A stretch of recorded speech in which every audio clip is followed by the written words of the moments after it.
Hello YouTube universe, this is Hydra Ninja 9 and I'm here to talk to you about something that's really troubling. But before I do, I just want to talk about something.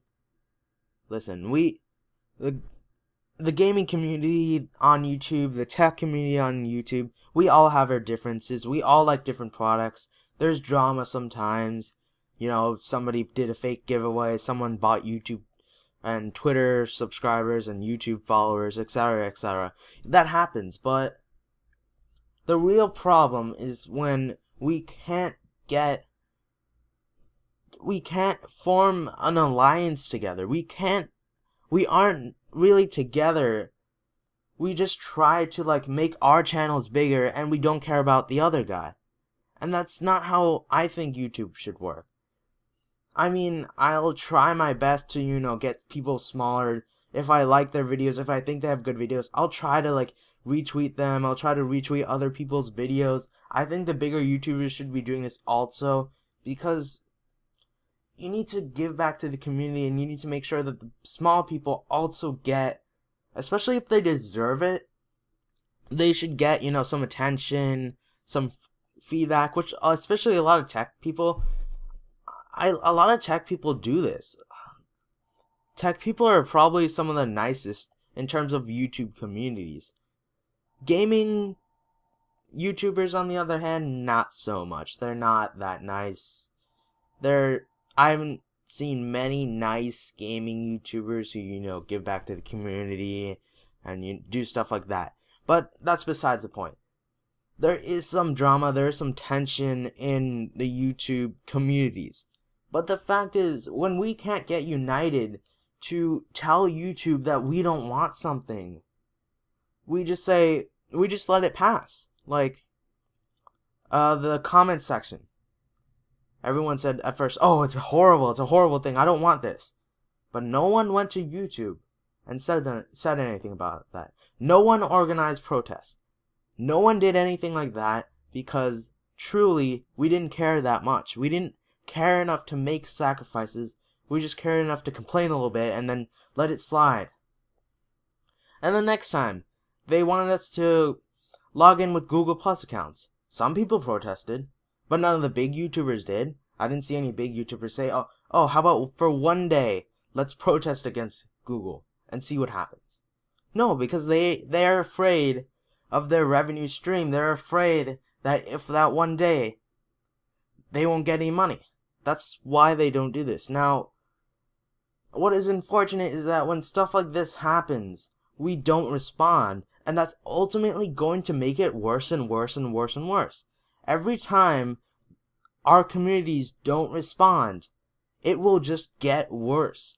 And now what I want to talk to you today is about YouTube enrolling super flaggers for videos that violate the community guidelines.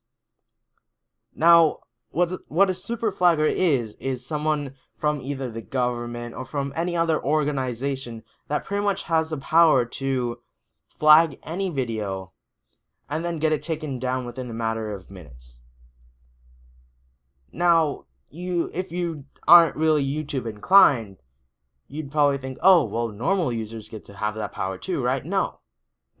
For example, I've seen a lot of people who've stolen other people's videos. I mean, you could say that I have too, because I have that guy's video. That wasn't really for views, though. Otherwise I would have monetized it. But that's besides the point. So, other people have stolen other people's videos and put monetization. Now YouTube, and they've flagged it. It's taken sometimes months for these YouTube channels to get torn down, to get these videos out of their channel. And that's just awful. I mean, there are people that are stealing your content and you can barely do anything about it. Especially if you're a smaller channel. Smaller channels have it even worse. If someone steals my videos, there's nothing I can do about it. You can just go ahead and put my video on anything you want. Because, well, first of all, I probably won't notice. But second of all, if I try to flag you, I don't really have many other people to flag, so it's going to go through the probably long list of continuously flagging things. This is why YouTube has super flaggers. But super flaggers are only for those who violate the community guidelines, and especially the guideline of not having hate speech and not insinuating violence. Let's talk about this also. These two terms are incredibly vague. I could go up to MKBHD's channel, and if I were a super flagger, which I'm clearly not, or at least as far as you know, I could go up to MKBHD's channel, go to his, he probably does have some iOS rant, and I can just go to his iOS rant, say it's hate speech, click the flag button, within seconds his video's down. I can do that 3 times, his channel's down. That's how easy it is. 3 times 20, 60 minutes. In an hour, I could probably take down the world's, I think he's the biggest tech viewer. He's the biggest tech YouTuber of all time. Well, at least for right now. So, are you telling me this is a good thing now? No, it's not a good thing. I'm surprised that no one has protested about it yet.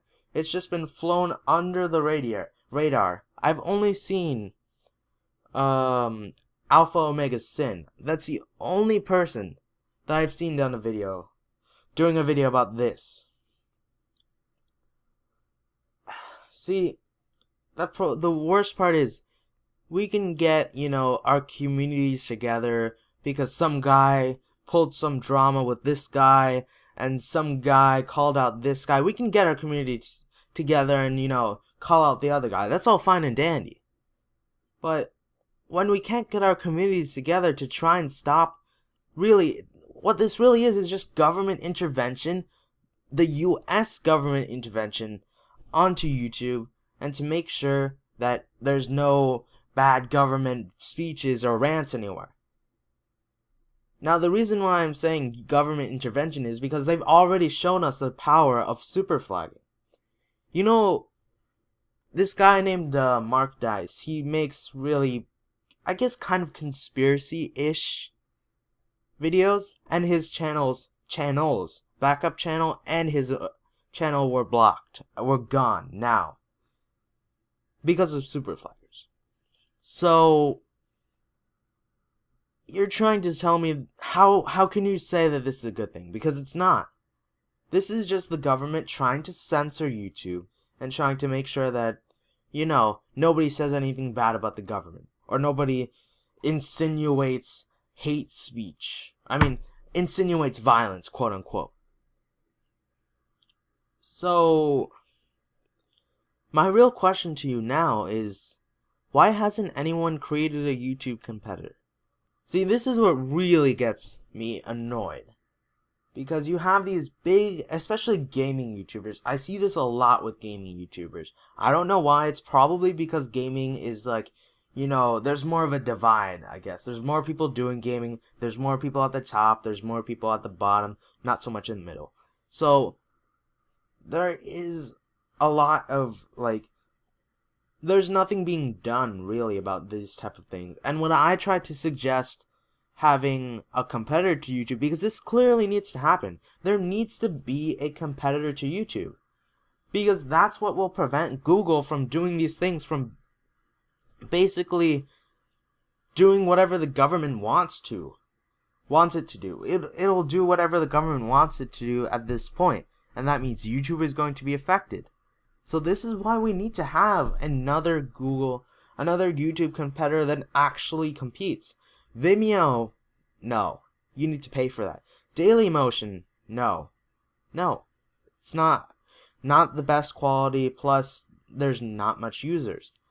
There needs to be something created now. Something that will entice not the high YouTubers, but the middle YouTubers and the low YouTubers to come to that. Like a new YouTube that was like YouTube of 2011, 2010, pre-Google YouTube. That's what we need to have in a YouTube competitor. Now, this might not happen because the people with not billions, but the people with millions and millions of subscribers are just going to say, oh no, we're fine on YouTube. That new site is not going to give us any money, so we're going to stay on YouTube. But hopefully the sheer amount of low and middle YouTubers that come onto this new site will elevate it to be higher than YouTube. That's hopefully what happens. So I definitely want to know your opinions about this. Hopefully nobody says, I don't know how you can defend this. This is really just like government intervention in YouTube. That's what it is.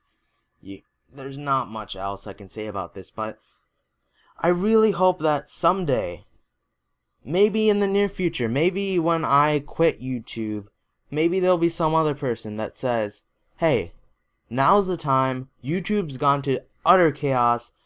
Disney and Mickey Mouse are going into PewDiePie. That's a whole other topic. Disney and Maker Studios. Perhaps I'll do a video, perhaps I'll do a live stream.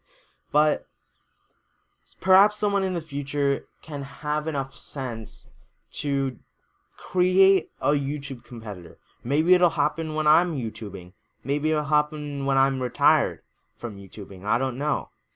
But hopefully someone does, because the way that this is going, I think that YouTube is going to become unsustainable.